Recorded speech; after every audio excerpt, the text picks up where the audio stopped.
arm wall floats. So you're going to want to find a wall where you've got some space. I'm just going to move over to the side so I'm not going to hit this picture. Your feet are going to come out a little bit, and I will show you from the side as well. But we're just going to have some soft knees, hips and shoulders in the wall.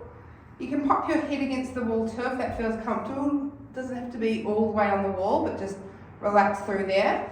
We want to be in a fairly relaxed position here, so nothing too tense. While we're sitting here, everything should be nice and relaxed. And then what we're going to do is we're going to start with one arm, and we're going to bring it up and down. Now this exercise looks really simple, but we're going to add a few things for you to think about.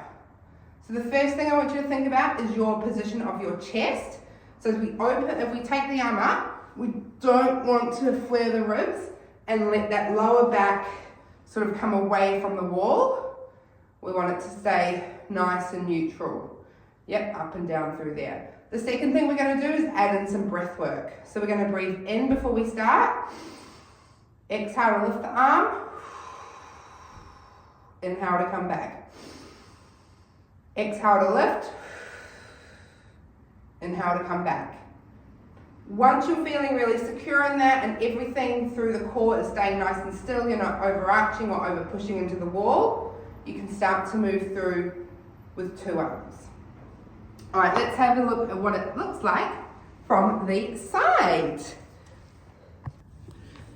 All right, so here we are from the side. So first thing you can see is, my feet aren't directly on the wall. I'm a little bit further away, like I am actually leaning on the wall. My knees are nice and soft, but I do have my hips and my shoulders here. You can see, as I say, my head is in that nice neutral position. I'm not sort of hanging it forward too far away from the wall. And then our arm is coming up and down with our breath work. Now, if you were flaring, you'd start to sort of see, I might take my jumper off so you can actually see what it looks like. You might start to see a little bit of flaring happening, which would be sort of this positioning happening. See how the ribs are coming forward? We don't want that to happen. We want to keep everything nice and stable and still. You might also see, maybe not ribs, but maybe you'll find your lower back is really arching, or you might find you start to tuck under a little bit and do this kind of work, and your glutes come away from the wall. So keeping everything really nice and still as we move through there, and same with those double arms. That's your arm floats.